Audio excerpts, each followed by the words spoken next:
쌤 여러분 안녕하세요. 여러분의 광쌤 이광조입니다. 자, 2019년 9급 서울시 물리 11번부터 20번 파트 2가 되겠습니다. 1번부터 10번까지는 파트 1 영상에서 선생님이 해설을 했고요. 지금부터는 11번부터 풀어보도록 할게요. 자, 11번입니다. 1몰의 이상기체가 연력학적 평형상태 A1에서 연력학적 평형상태 A2로 변했다. 둘 다 이제 연력학적인 평형상태. 그러니까 변화가 있고 난 다음에 그 다음에 이제 변화가 더 이상 없는 상태를 각각 A1, 그 다음에 A2로 이렇게 얘기한 거예요. 각 상태 A, I에서의 온도, 압력, 부피는 당연히 T, P, V로 표시되면서 자, 요게 이제 중요한 포인트네요. T1과 T2가 같아요. 자, 온도가 지금 두 상황에서 같다. 그 다음에 P1과 P2가 있을 때 P1보다 이제 P2보다 P1이 더 크고요. 그 다음에 V1과 V2가 있을 때는 V1보다는 V2가 크다. 제일 중요한 핵심은 이거예요. 이거 아까 10번 문제에서 선생님 이거 설명 잠깐 했는데 혹시 10번 안 본 사람들은 10번 잠깐 보고 이 설명 들으면 좀 더 쉽게 이해가 될 것 같습니다. 선생님 요거에 대한 내용을 좀 설명을 했었거든요. 10번에서. 한번 볼게요. 지금 여기서 보게 되면 온도가 똑같다는 얘기는 살이 찌지 않는 과정이에요. 그러니까 압력은 크게 신경 쓸 필요가 없고요.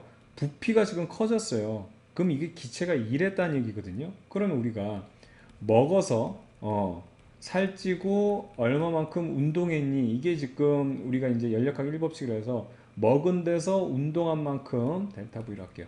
운동한 만큼 빼고 나머지가 살찐다 요 얘기거든요. 근데 요 상황에서 보게 되면 온도가 똑같다는 얘기라는 것은 무슨 얘기냐면 이제 살이 찌지 않는다는 얘기예요. 그런데 분명히 여기서 뭐냐면 부피가 커지거든요. 이건 무슨 얘기예요? 기체가 이 피스톤을 밀고 나갔다. 그러니까 역기로 생각하면 돼, 역기. 피스톤을 항상 기체 같은 경우 우리가 옆에다 이렇게 두고 피스톤 그려가지고 뭐 일을 했니 안 했니 뭐 이게 W 플러스 이렇게 나타내서 그런데 위로 그리라고 위로. 이렇게 해서 피스톤을 밀어 올렸다는 얘기는 사람으로 말하면 이게 안에 이제 기체들이 일하는 건데 사람으로 말하면 엮이든 거거든요. 운동한 거예요. 일한 거예요. 근데 살 안 쪘다는 얘기는 무슨 얘기예요? 얘가 100만큼 일했으면 살은 하나도 안 찌고 100만큼 먹었다는 얘기지. 되겠죠? 그러니까 먹었는데 살찌지 않았다. 즉 먹은 만큼 전부 어떻게 운동했다. 먹은 만큼 전부 100% 운동을 했다. 그 얘기예요. 그렇죠? 살 1도 안 찐다. 그 얘기거든. 됐죠? 예. 압력 변화 신경 쓸 필요 없어요. 여기서 중요한 거는 얘가 일을 했나 안 했냐, 살쪘냐 안 쪘냐 항상 이거예요. 자, 그럼 1번부터 한번 보겠습니다. 기체가 외부로부터 열을 방출했다. 열을 토해냈으니까? 아니죠. 먹었잖아요. 기체가 외부에서 열을 흡수한다. 먹었죠. 그리고 먹은 게 얼마만큼? 다 일로 한 거예요. 그래서 살 하나도 안 쪘다 이 얘기고. 기체 내부의 에너지란 건 뭐예요? 내부 에너지는 살찌냐 안 찌냐 요거죠. 온도. 그래서 증가한다? 아니에요. 지금 문제 주어졌잖아요. 기체 내부 에너지는 감소한다. 아니죠? 똑같아요 지금. 그러니까 이 문제도 어려운 문제는 아닌데 이 연력학에 대한 기본적인 개념을 제대로 이해하고 있느냐 이걸 묻는 겁니다. 자, 선생님 유튜브에 광쌤이라 검색하고 연력학 쳐보면 이게 이제 뭐 먹고 그냥 운동하고 나머지 살찌고 이걸로 다 선생님 설명하거든요. 그러니까 이게 무슨 등원 과정이니 등학 과정이고 이딴 그 말이 필요가 없어요. 그런 말이 필요 없는 거예요. 기본적으로 이 내용을 이해하는 게 중요하지 등학 과정이니까 압력이 일정할 때 온도는 어떻고 이거 외우고 있으면 안 되는 거예요. 그냥 우리가 이렇게 해석할 수 있는 거예요. 바로 직관적으로. 응? 공무원 시험 문제뿐만 아니라 일반적인 일반 물리학도 문제가 어렵지 않아요. 예. 그거를 이해를 못하고 이렇게 막 공식으로만 하려고 하니까 뭔 말인지도 모르고 이렇게 되는 거지. 그래 놓으니까 또 응용하면 또 대처도 잘 못하고. 되겠죠? 예, 그래서 여러분 마음 편하게 갖고요. 공부하느라고 굉장히 애들 많이 쓰고 있는데 이런 식으로 공부하면 훨씬 효율도 좋고요. 공부가 좀 재밌을 거예요. 예, 정말 재미가 있을 겁니다. 자, 12번으로 넘어가 볼게요. 그림과 같이 Q와 상쾌 전하가 거리 D만큼 떨어져 정지해 있을 때 두 전하 사이의 힘의 크기가 F로 지금 정의가 됐습니다. 그렇죠? 그림 나와 같이 여기 EQ하고 Q 얘가 뭔지 몰라서 얘 구하라 그럴 것 같아요. 전하가 ED만큼 떨어져 있을 때 두 전하 사이 크게 힘이 EF. 즉 여기는 지금 F로 지금 이렇게 주어졌고 이 상황에서는 화살표도 좀 두 배로 할까요? 조금 더 물리적으로 이렇게 하면 EF가 지금 주어져 있는데 그때 Q 구하라 이런 내용이에요. 자, 이 녀석에 대한 힘을 우리가 구하게 되면 어떻게 됩니까? 얘 효과죠. 1이랑 Q 대신에 그냥 1로 쓸게요. 그 다음에 3이라는 애들이 서로 지금 밀고 당기고 지금 힘을 작용하고 있고 떨어진 거리는 1이에요. 1의 제곱. 이걸 갖다가 F로 했다 이거예요. F로. 요 녀석은 1안에도 지 존재감이 있기 때문에 뭐 밀고 당기고 할 거고 Q란에가 얼마인지 모르겠죠. 떨어진 건 2예요. 그래서 제곱. 그게 EF예요. 그럼 봐봐요. F라는 건 얼마냐면 총 3이라는 게 F이기 때문에 EF라는 것은 얼마가 돼야 되냐면 이 값이, 자, 요 값이 얼마가 돼야 된다는 얘기예요. 6이 돼야 된다는 거죠. 그럼 요거 계산하면 4분의 2 네모, 2 곱하기 네모한 것이 6이 돼야 되니까 이거 뭐야? 그 이거 12지 12. 그래서 정답 4번 이렇게 체크하면 되겠습니다. 간단하죠? 좋습니다. 이렇게 풀었고요. 자, 13번 문제입니다. 극판의 면적이 A고요. 간격이 D인 평행판 축전기 나오네요. 쉽게 말하면 회로 안에 배터리죠. 전하 Q가 대전되어 있었을 때 축전기 에너지가 저장되며, 그러니까 대전되어 있을 때 축전기 에너지가 저장되며 단위 부피당 에너지 밀도를 물어봤어요. 에너지 밀도는 U1이다. 이때 이제 극판을 축전기 용량을 바꿔주는 거예요. 쉽게 말하면 배터리 용량을 바꿔주는 거지. 극판의 간격을 2배 늘렸으니까는 이게 더 떨어지는 거고, 그 다음에 대전된 전하는 EQ로 만들었을 때 에너지 밀도를 U라고 했을 때 얘네들의 비율을 구하라. 이제 이 내용인데, 보세요. 결과적으로 에너지 구해야 되거든요. 그러니까 이런 것도 이게 전혀 축전기 나왔다고 해서 외울 필요가 없는데, 우선 첫 번째 조건부터 살펴볼게요. A라는 극판 2개가 있다고 해봅시다.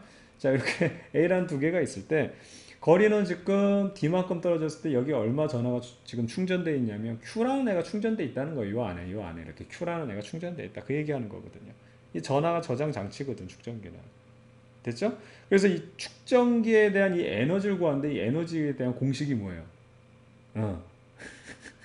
난 공식으로 안 묻잖아, 여러분들. 선생님과 같이 공부해서 친구는 알겠지만. 그냥 유도해내면 되는 거예요. 이게 여러분들이 무슨 2분의 1 CV제곱 혹은 무슨 2분의 뭐 2Q 뭐 2C분의 Q제곱 이런 진짜 구시대적인 그렇게 공부하면 안 되는 거지. 왜냐하면 물리는요 자연을 해석하는 거기 때문에 다 형태가 비슷해요. 결과적으로 에너지잖아요. 에너지의 핵심은 뭐예요, 여러분? 운동 에너지라고. 모든 힘이 일하면 운동 에너지를 변화를 시킨단 말이야. 모든 힘이 일을 하면 운동 에너지를 변화시키는데 단지 거기에 잠깐 저장시켰다 풀어놓는 거 포텐셜 에너지에 약간 특징이 있는 애예요. 그래서 포텐셜 에너지 거기 약간 끼어 들어갔다가 다시 운동 에너지로 전환시키는 거. 그래서 핵심은 운동 에너지예요. 보세요. 여러분이 잘 알고 있는 이 물체 질량 M이라는 애가 V라는 이러한 운동을 하게 되면 이 물체가 갖고 있는 에너지를 우리가 뭐라 그러냐면 운동 에너지라 그래요. 그렇죠? 그 운동 에너지를 어떻게 표현합니까? 2분의 1 평균 구한 거예요. 속도가 막 변하기 때문에 질량. 그렇죠? 그게 V제곱이에요. 그럼 축전기에 저장된 에너지는 뭐예요? 보세요. 축전기에 대한 저장된 에너지 이랑 똑같아요. 2분의 1에 CV제곱이에요. 이거는 이제 전압이지. 근데 얘네들 형태 한번 봐봐요. 우선 평균 구한 거 똑같죠? 누가 지금 봐봐. 여기서 보면 지금 보면 누가 지금 이 물체가 누구냐 이거지. 축전기 이게 지금 뭡니까 여러분? C라는 게 캐패시턴스잖아요. 축전기의 특징이에요. 질량은 물체의 특징이라고. 똑같잖아. 그리고 얘가 얼마만큼 속력으로 달려갔느냐? 전하가 저장되려면 이 에너지가 저장되려면 얼마만큼 전압이 걸려 있느냐? 완전히 형태가 똑같지 않아요? 근데 이걸 무슨 2분의 1 C, V의 제곱 이런 식으로 외워. 이 말로 외우고 있어, 말로. 의미를 생각하면 그냥 공식 안 하나도 그냥 그 자리에서 이거 뭐 이제 선생님은 많이 하니까 이제 그냥 툭툭 나오는데 그렇지 않아도 예전에는 선생님이 어떻게 했냐면 그 자리에서 이 공식을 이렇게 유도했다니까요. 이거 여러분 1분이 걸리겠습니까? 2분이 걸리겠습니까? 이렇게 이해를 하고 있으면 아시겠죠? 그래서 여기에 저장된 에너지는 어떤 축전기 특성 그리고 거기에 얼마만큼 속력으로 달려가는 것처럼 얼마만큼 전압이 걸렸느냐 이걸 우리가 이게 축전기에 저장된 에너지를 구할 수 있는 거거든요. 됐죠? 그런데 여기에 지금 문제 보면 U1 이제 뭐지? 밀도가 이제 U1이고 이런 에너지가 저장되는 거고 여기에 저장된 전하가 Q라고 되어 있죠. 그럼 이거는 우리가 어떤 관계를 또 뽑을 수 있냐면 이 축전기에 전압을 걸어주면 전하가 저장돼요. 이 얘기예요. 축전기가 클수록 전하 많이 저장되죠. 축전기 똑같을 때 전압 많이 걸어주면 전하 많이 저장되죠. 그러니까 이것도 뭐하러 해요? 옛날에 나 깜짝 놀랐어. 이걸 뭐라 그러더라? 이거를 갖다가 코주부 이러고 외우고 있어. 이런 아유 진짜 그게 무슨 물리니? 아유 진짜 미안합니다. 여러분한테 그런 거 아니었어요? 아까 그 코주부 했던. 이게 놀라운 사실은 그게 책에 있더라고. 책에. 아이고 책에다가 외우라고 무슨 여기다가 아까 이게 Q, CV하고 한글로 써줘. 코, 주, 부 막 뭐 아유 때려쳐 때려쳐. 창피하다 창피. 자, 여러분한테 그런 거 아닙니다. 예 여러분 미안해요. 자 괜히 그냥 여러분만 그러니까 이렇게 좀 공부하면 좋다는 거지. 축전기에 전화 걸어주면 전화 저장돼요. 됐죠? 그러니까 여러분들 요거 축전기 자꾸 잔소리가 되는데 왜냐면 이렇게 공부해야 되는 거야. 2분의 1 CV제곱 요것만 외우는 게 아니고 또 이거를 또 이거 여기 대입해가지고 이것도 외우거든. 어떻게 외우냐면 여기다가 여러분 보세요. 요 V 대신에 이걸 어떻게 V 이 전압 대신에 이 캐패시언 그러니까 캐패시턴스 요 녀석을 이렇게 해서 축전기 용량을 해가지고 대입하면 어떻게 되냐면 E 그 다음에 어떻게 됩니까? 이게 C 그 다음에 선생님 안 외우고 있다니까 이렇게. 그러니까 요걸 갖다가 대문자로 이런 식으로 해서 이 두 개를 다 외워. 아유 이건 외우는 게 아니고요. 하나만 제대로 알죠. 그러면 문제를 풀다 보면 이런 형태가 돼요. 왜 여러분들 그냥 이게 자연스럽게 풀면 되는 걸 갖다가 왜 이걸 억지로 외워가지고 이걸 자꾸 이렇게 집어넣으려고 그래. 어? 쓸데없는 정보를 자꾸 머릿속에 넣으면 머리도 용량이 있는데 여러분들 이게 제 효율이 떨어지는 거죠. 됐죠? 그럼 여기 저장된 에너지 이걸로 구해볼게요. 저장된 에너지 구하는데 요걸 갖다가 선생님이 이제 Q가 있기 때문에 Q의 그냥 이게 정답인데 Q의 형태로 나타나는 Q가 주어져 있으니까 이거는 예를 들어 10이라고 하면 이 10이 주어진 거야. 이 값이 10이라고 주어진 거니까 이게 Q로 문자로 나타내져 있지만 이게 그냥 값이에요. 지금 이 문제에서는. 그러니까 이 값을 여기다 활용을 해야 되겠지. 그렇죠? 그래서 여기다가 대입을 한번 해보겠습니다. 그래서 여기 저장된 에너지는 어떻게 쓸 수 있냐면 2분의 1, 그 다음에 캐패시턴스에다가 거기다가 이 녀석을 우리가 대입하면 캐패시턴스 분의 그러니까 C분의 요 V 대시니까 Q 요거의 제곱이죠. 그럼 요거 하면 어떻게 됩니까? 요게 제곱이 되니까 2C 그 다음에 요게 Q 제곱 이렇게 되는 거예요. 됐죠? 요걸 기준으로 삼으라고. 왜냐면 우리가 값을 구하는 게 아니잖아. 요거 비율을 구하는 거니까. 그때 첫 번째 요때 Q 들어갔을 때 요거 축전기의 요 용량은 어떻게 되냐면 당연히 이 축전기의 요 캐피시턴스 요 녀석은요. 잘 보세요. 극판이 넓으면 넓을수록 더 많은 전하들이 여기에 저장될 수 있을 거 아니에요. 이거 대용량 배터리가 되는 거야. 그래서 요 C는 A에 비례하고 면적에 비례하고 그 다음 거리가 멀리 떨어지면 얘네들끼리도 전하들이 많이 있으면 서로 밀어내기 때문에 여기 충전 못한다고. 이렇게 잡아주면 얘네들끼리 밀어내려고 해도 서로 이렇게 잡아당기는 힘이 있어서 더 많은 전하를 충전시킬 수 있다. 그래서 요 거리가 요 떨어진 거리에 대해서는 반비례. 면적이 클수록 그 다음에 얘가 작을수록 요 축전기의 용량은 대용량 배터리가 된다. 그 얘기입니다. 그래서 여기서 보게 되면 지금 요 C는 D 떨어져 있고 면적은 A로 주었어요. 이걸 기준으로 잡자고. 근데 두 번째는요. 얘에서 지금 똑같은 상황에서 극판의 간격을 2D로 늘렸어요. 요거 기준에서 요 C 부분이 뭘로 바뀌냐면 두 번째는 2D로 됐으니까 줄죠. 그쵸? 그 다음에 전하는 EQ. 그러니까 요거는 그리고 A는 그대로인 상황에서 요 녀석만 EQ가 되니까 이거 계산해주면 요걸 그냥 기준이니까 이거 신경 쓰지 말고 그대로 둘게요. 2도 신경 쓰지 말고 신경 쓰지 말고 그냥 C 요거 C를 그냥 이렇게 쓸게요. D분의 A로 쓰고 그 다음에 요거 Q제곱이 첫 번째 상황이고 두 번째 상황은 뭐냐면 요게 2D가 되고 A는 그대로고 Q만 어떻게 돼? 요게 2Q의 제곱이 되니까 요 2에다가 4 요거 4 되니까 총 1대 8이 되죠. 그래서 에너지 자체는 여러분 8배가 크다고요. 그래서 요게 8대 1 해가지고 8 이렇게 하면 여러분 이거 실수하는 거라고. 요게 조금 문제가 에너지 밀도를 구하라 그랬잖아요. 그러니까 에너지 자체는 8배가 맞는데 문제는 여기가 D가 2배가 됐죠. 이제 두 번째 케이스 같은 경우에는. 그럼 이제 밀도라는 건 부피분의 질량 이런 식으로 하니까 이제 이 부피로 나눠줘야 되는데 이 면적이 2배가 그러니까 요 거리가 2배가 됐으니까 부피가 2배는 효과가 일어나죠. 얘는 기준 그대로 두면. 그래서 얘는 그대로 있다고 봤을 때 얘가 이제 그 부피는 2배가 되니까 어떻게 되냐면 1대 4가 되는 거죠. 그래서 총 요 비율 값은 요게 이제 요거 2로 나눠줘야 되니까 요게 4 1대 4 이렇게 쓰면 더 헷갈리네. 예, 이렇게 써서 4. 그래서 정답은 3번 이렇게 체크하면 되는 문제입니다. 그래요. 여러분들 뭐 이런 문제들 앞서도 말씀드렸지만 특히 공식이 떠오르지 않는다고 해서 못 풀면 안 돼요. 아시겠죠? 공식은 그 자리에서 만들어낼 수 있는 거고, 여러분들이 또 이 수험 생활을 하면서 열심히 또 공부를 하다 보니까 많이 하다 보면 이제 이렇게 바로 나오는, 이렇게 공부를 해야지 처음부터 공식집 펴놓고 공식부터 외운다? 아, 그거 여러분 잘 안 될 겁니다. 그건 이제 경험해 본 사람은 알 거예요. 아시겠죠? 좋습니다. 자, 14번 문제 볼게요. 축전기와 유도기가 뭐죠? 직렬로 연결된 LC회로. 아, 이게 코일.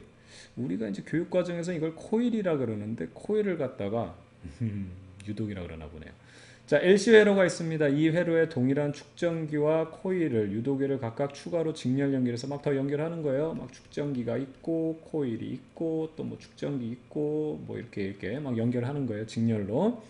얻어지는 LC 회로의 각 진동수는 원래 LC 회로 각 진동수의 몇 배가 되는가? 이거 뭐 몇 배가 돼? 전원 바꿨다는 얘기 없잖아요. 그러니까 이렇게 있더라도 지금 교류 전원 연결했을 때 얘가 이제 쉽게 말하면 쿵쾅 쿵쾅 이렇게 쿵쾅 쿵쾅 전류가 바뀌면서 지금 전기적인 진동을 하고 있죠. 근데 문제는 여기에 대한 전원이 지금 얘네들 뭐 더 달면 뭐 할 거야? 전원은 계속 뭐 220V 예를 들어서 220V에 60Hz라고 하면 1초에 60번 쿵쾅쿵쾅 하고 있는데 더 달아도 얘는 1초에 60번 쿵쾅쿵쾅 하고 있잖아요. 얘가 변하지 않으면 이 진동수는 변하지 않아요. 예, 그래서 이거 1배. 예, 한 배. 예, 1배란 용어 조금. 어떻든 그렇습니다. 이해가죠? 예, 그러니까 이게 제대로 알고 있는지 모르는지 이런 거 묻는 문제니까. 자, 그래서 정답은 1번 이렇게 체크하면 되겠고요. 자, 이어서 15번 문제 볼게요. 가정용 스피커의 최대 일률은 스피커 1m 앞에서 1kHz의 진동수를 가진 음파로 측정한다라고 되어 있습니다. 측정 기준 얘기했고요.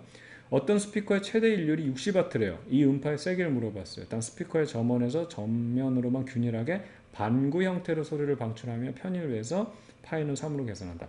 자, 이게 왜 그러냐면 지금 여기서부터 출발해서 직진으로만 가면 당연히 에너지 손실이 없이 쭉 가야 되는데 이게 이제 이렇게 퍼져나가잖아요. 그러니까 이게 지금 여기 사람이 있다고 보게 되면 이 공간들, 그러니까 이렇게만 하면은 여기 사람이 이쪽에 있는 사람이 이 소리가 안 들려야 돼. 여기 딱 직진으로 하는 요 소리만 이쪽으로만 있는 사람만 들어야 되고 여기는 안 들려야 되는데 이쪽에 있는 사람도 들리잖아요.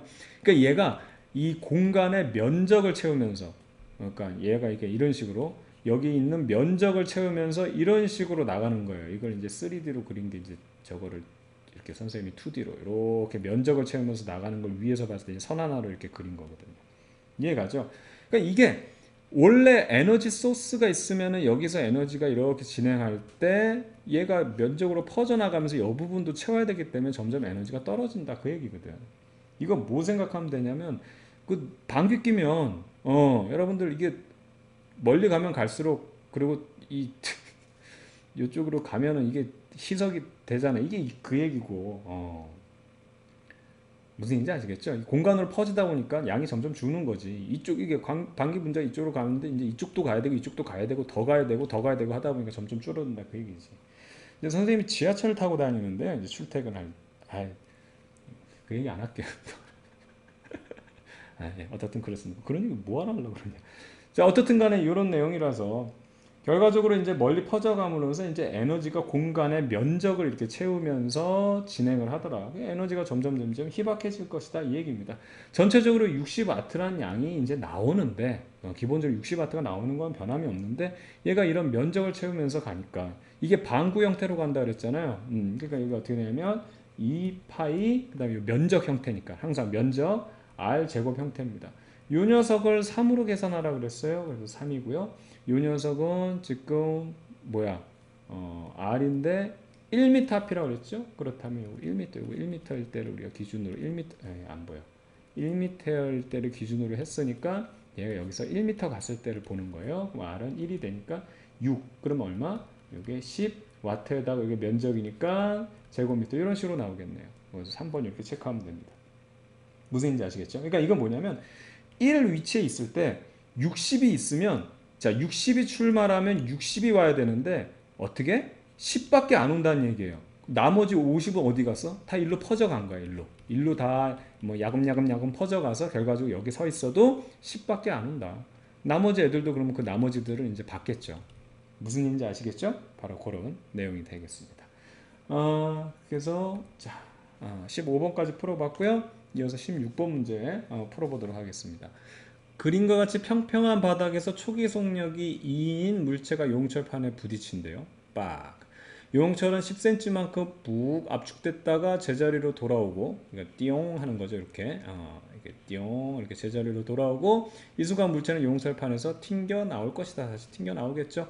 용철이 압축되는 구간의 바닥면에 운동 마찰력이 있네요. 지금 운동 마찰 개수가 뮤가 이제 0.5로 주어져 있고, 다른 바닥면은 마찰이 없다라고 되어 있습니다. 그래서 이 부분 여기서 띠용 할 때 이 부분만 지금 마찰력 있고 여기는 마찰이 없다고 하고 되어 있어요. 물체가 용철에서 판에서 튕겨 나오는 순간에 속력을 물어봤는데, 사실 이게 여기도 마찰력이 없다고 한다면 이게 어떻게 되는 겁니까?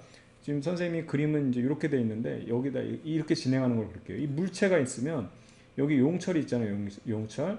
그럼 얘가 어떻게 되냐면 이게 질량을 뭐 m이라고 한다면 2분의 1 m v제곱이나 운동 에너지를 가지고 있다 붕 달려와서 들이받죠. 그렇죠? 그럼 얘가 이렇게 압축되면서 운동 에너지가 순간 0으로 준다고, 속도가 0이 될 거 아니야. 뿡 해서 최대 압축됐을 때. 그럼 여기 있던 2분의 1 mv제곱이 어디로 갔어? 그렇지. 이게 여기에 탄성 포텐셜 에너지로 저장된다고. 아까도 포텐셜 에너지가 좀 특이한 형태라 그랬잖아요. 그래서 얘가 뭘로 전환돼요? 2분의 1, 여기 지금 용철 상수를 안 나와 있나요? 용철 상수가 K라고 한다면, 그렇죠? 요거에 X만큼 압축됐다. 여기서는 10cm인데 어떻든 제곱으로 됐다가 다시 얘가 토해낼 거 아니에요. 얘가 이게 지금 용철이 펴지면서 요 포텐셜 에너지가 다시 일을 하게 됩니다. 그러면 얘가 다시 뭘로? 이 물체에다 이 포텐셜 에너지, 탄성 포텐셜 에너지 전해지면 얘가 다시 운동 에너지로 2분의 1 mv 제곱으로 전달이 되는데, 이게 에너지가 보존이 되면 그냥 들어갔던 속력이 여기에 잠시 저장됐다가 다시 받은 만큼 얘가 돌려주니까 속력이 똑같아요. 이해가죠? V로 들어가 2로 들어갔으면 튀어나올 때도 얼마? 2로 튀어나오는 거예요. 근데 이제 이렇게 문제를 내면 뭐 그래도 이제 못 푸는 사람도 있을 수 있겠지만, 그래서 이제 요 손실, 여기 마찰력을 둬가지고 여기서 에너지가 손실이 됐다 이거지. 예, 그래서 요거를 갖다가 어떻게 할 거냐면 2분의 1 mv제곱으로 들어왔다가 요 녀석이 2분의 1 kx제곱으로 전환이 됐다가 여기서 마찰에 대한 에너지가 빠질 거 아니에요. 그렇죠? 그래서 요걸 마찰에 대한 에너지를 여기서 그냥 빼버립시다. 자, 우선은 처음에 이렇게 돼 있는데 여기서 마찰에 대한 에너지가 들어갈 때 한 번, 나올 때 한 번이죠. 그렇죠? 그럼 이거는 마찰력이 일을 한 거거든요. 마찰력에 대한 에너지는. 그럼 우리가 요걸 이제 생각해 보게 되면 어떻게 되냐면, 우선 들어갔다 나왔다니까 우선 두 배를 빼줘야 돼요. 두 배. 두 배를 빼주면서 마찰력 얼마? 뮤 mg라는 힘으로 얼마만큼? 10cm. s만큼 요거거든요.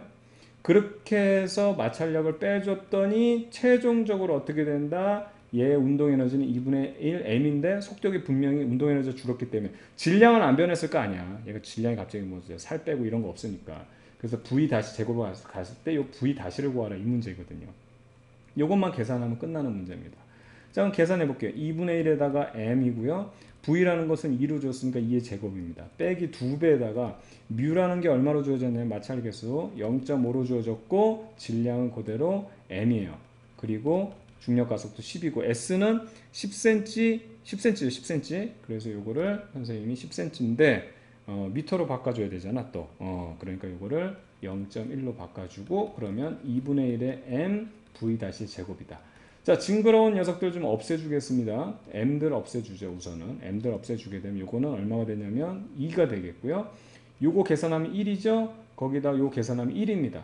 그렇죠? 요거 두 개 계산하면, 그래서 요것도 계산하면 1이니까 빼기 1한 것이 2분의 1 v 다시 제곱이 되니까 요거 1이죠. 그럼 요거 두 배 해주면 v 다시 제곱은 얼마? 2가 됩니다. 그래서 우리가 구하고 싶은 튕겨 나온 순간의 속력 v 다시는 얼마가 되냐면 루트 2가 돼야 되겠죠. 있네요. 3번. 아시겠죠? 좋습니다.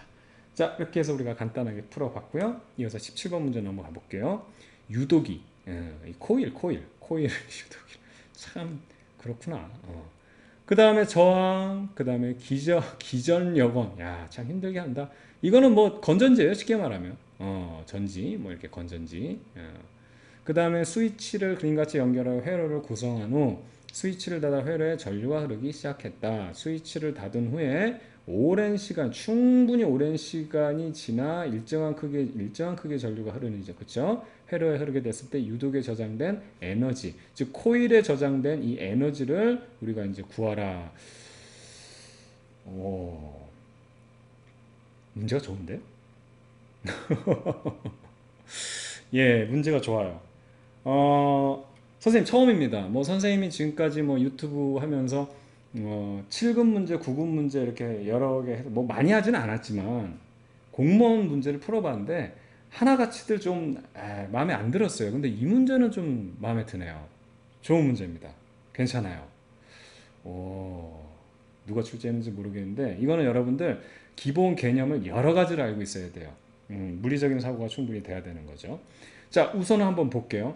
이게 이제 요런 회로잖아요. 저항이 하나 있고 R자리 저항이 하나 있고 그 다음에 병렬로 코일 하나 연결돼 있고 저항 하나 또 연결돼 있고 그 다음에 병렬로 이제 직렬로 이렇게 또 저항이 연결되는 요 회로입니다. 이해가죠? 여기서 이제 문제가 뭐냐면은 전류가 이제 흐르기 시작했을 때 여기에 저장된 지금 에너지를 구하라 그랬죠. 그럼 코일에 저장된 에너지에 대한 것도 여러분 봐봐. 또 공식을 외우려고 하지 말고 뭐 떠올리라 그랬어. 똑같다니까 항상 물리는.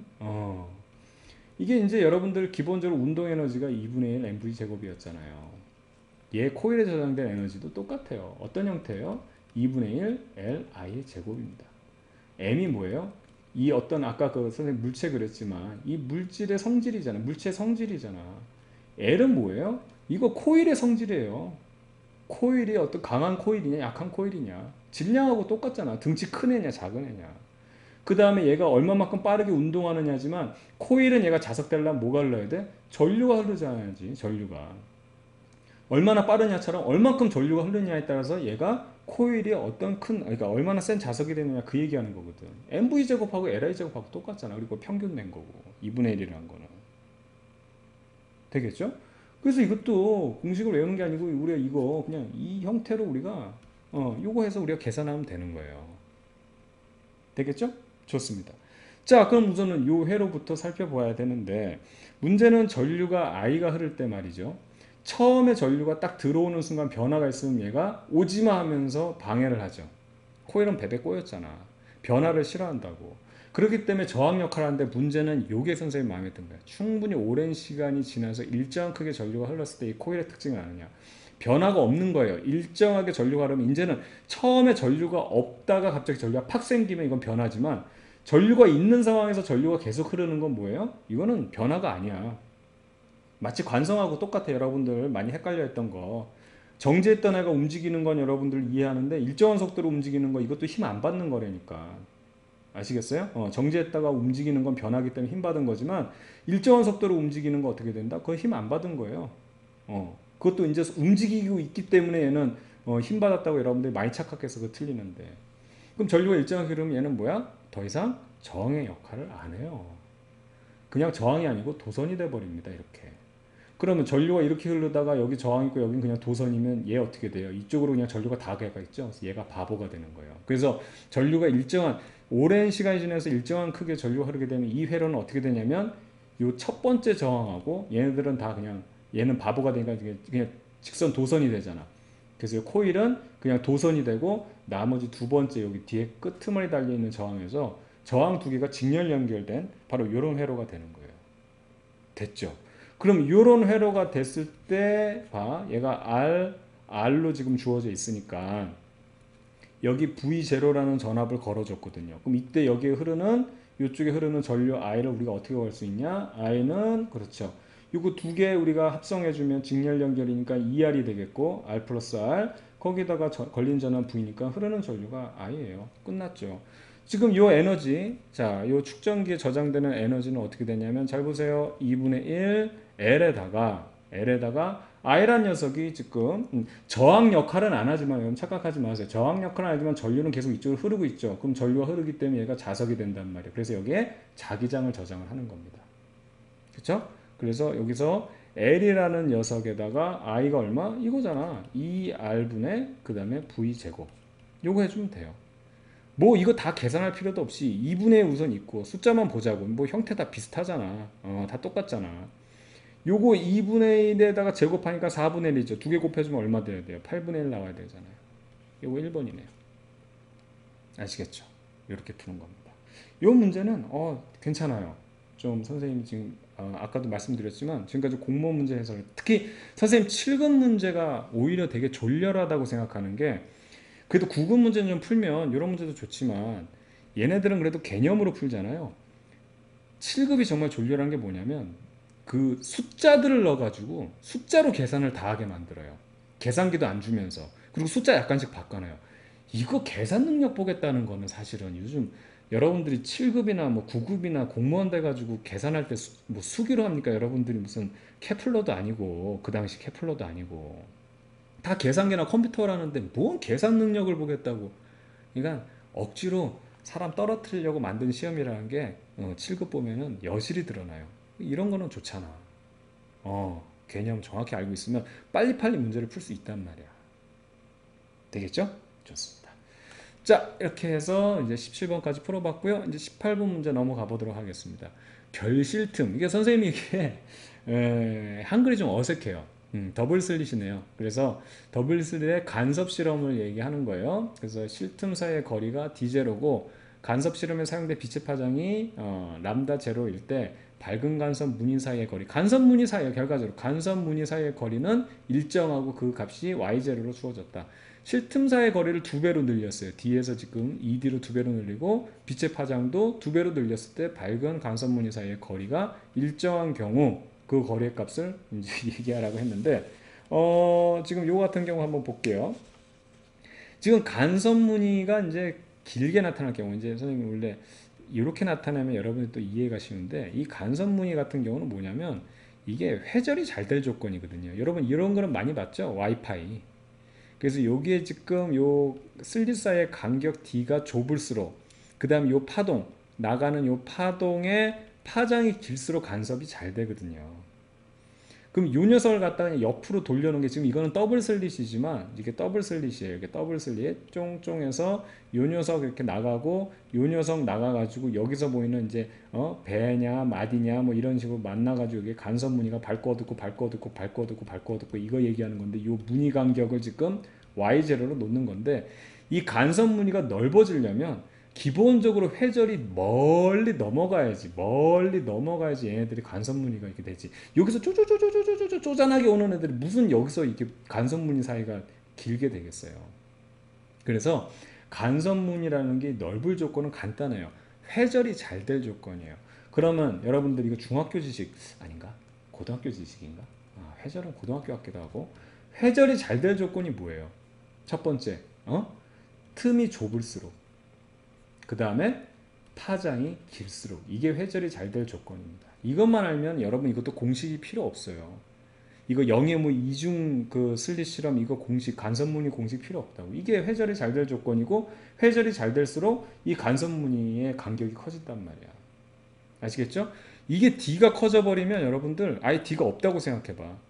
파동이 이렇게 들어오다가 여기서부터 출발해서 이제 이렇게 전파원이 돼가지고 이렇게 구면파로 나가는데 얘네들이 없으면 직선파가 그냥 직선으로 나가요.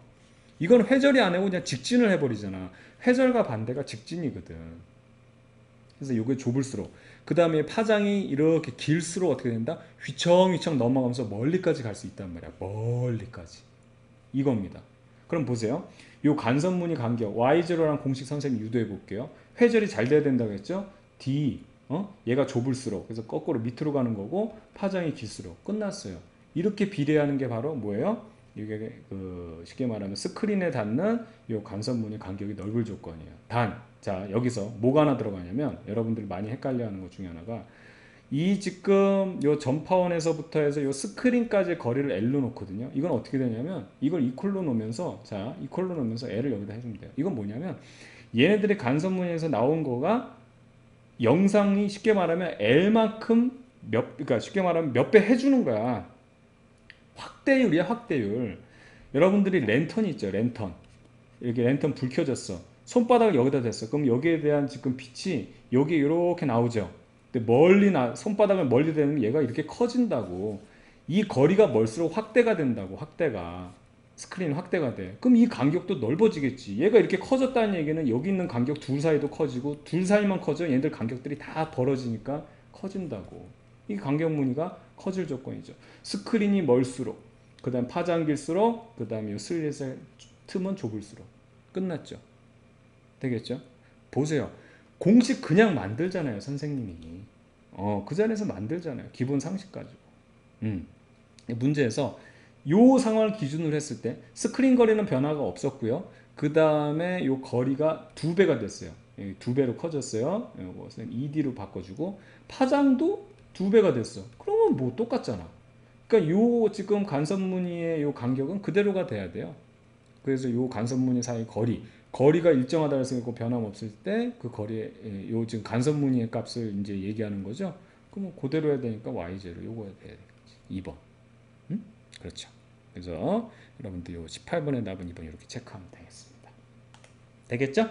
자, 19번 볼게요. 표는 여러 반도체와 절연체의 띠틈을 나타낸 것이다 라고 되어 있고요. A와 B는 각각 반도체와 절연체 중 하나고 C와 D는 각각 다이아몬드와 실리콘 중 하나다 라고 되어 있습니다. 옳은 설명을 모두 골라라. 띠틈을 보게 되면 A하고 B가 있는데 저마늄이라는 건 대표적으로 반도체잖아요. 그러니까 이런 상식만 알고 있을 때 바로 찍을 수 있습니다. 띠틈이 적고 얘는 좀 크긴 하지만 얘네들 봐봐요. 9하고 5하고 확 커져 버리잖아요. 그러니까 이게 띠틈이 크다는 얘기는 여기 보면 요 지금 원자과 띠에서 요게 띠틈이죠. 요 전도띠로 넘어가면 원자핵의 속박에서 요게 이렇게 그릴게요. 이렇게 원자핵이 있으면 뿅뿅 이렇게 있는데 요게 있는 전자가 여기만 넘어갈 수 있으면 쉽게 말하면 넘어갈 수 있는 이 원자핵의 속박에서 벗어나는 프리 일렉트론인 자유전자가 될 수 있는데 이 틈이 너무 크니까 이걸 자유전자가 잘 안 되는 거예요. 근데 이제 전기를 잘 통하는 이런 그 쉽게 말하면 도체들은 이게 되게 가까워요. 조금만 에너지 모두 그냥 자유전자가 돼버리니까 자유전자를 루루랄라 다니면서 전기를 잘 통하는 거거든.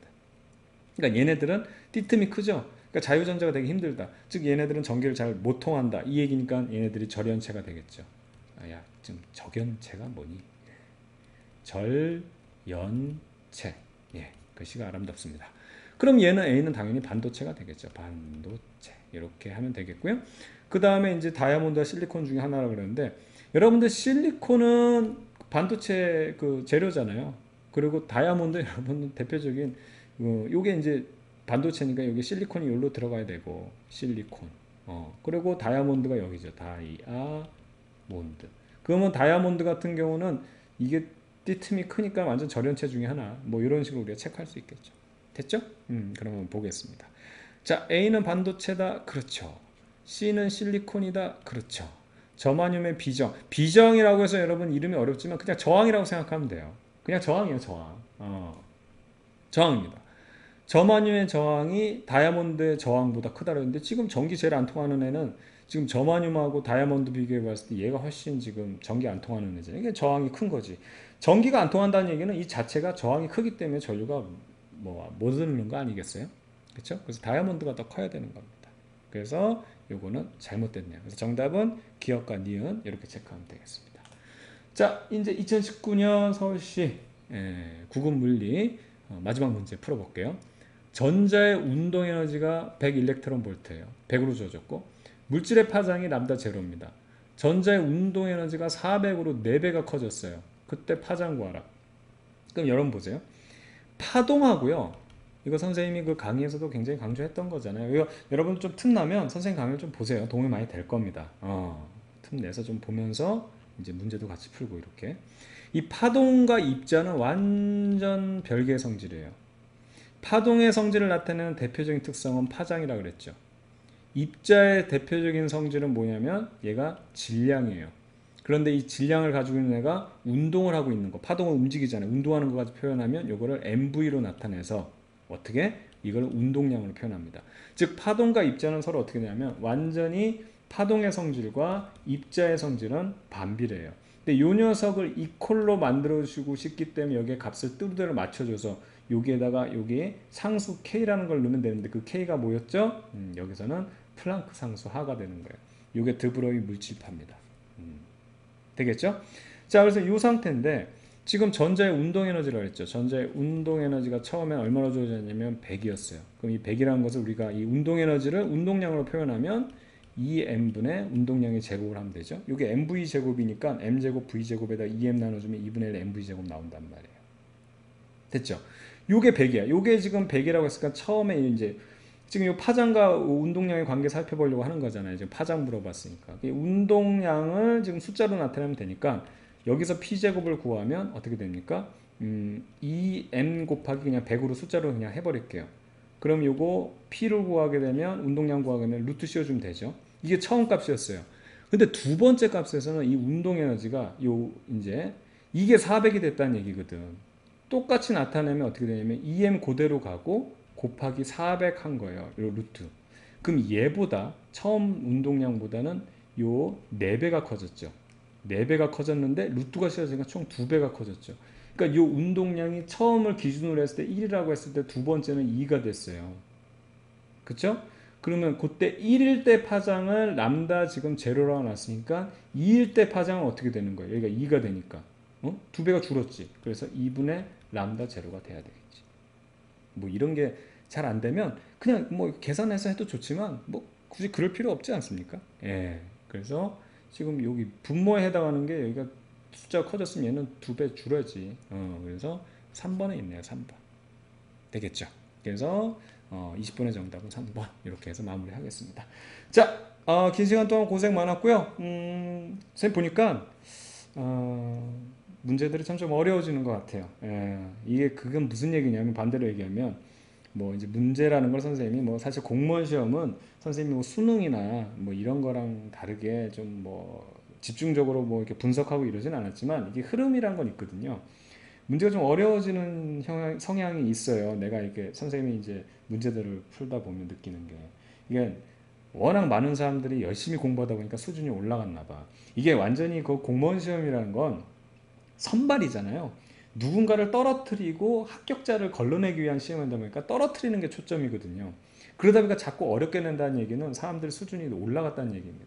그만큼 여러분들이 많이 공부했다는 얘기인데 어차피 공무원 시험은 여러분 이게 공부한 것들이 갑자기 한 번에 사라지고 다시 공부하고 이런 게 아니고 계속 누적이거든요.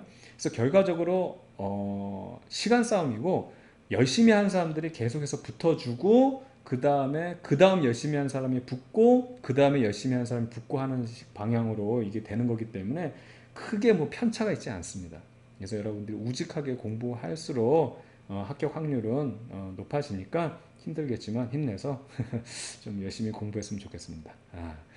긴 시간 동안 고생 많았고요. 선생님은 또 다음 강좌에서 만나도록 하겠습니다. 여러분들 수고 많았습니다.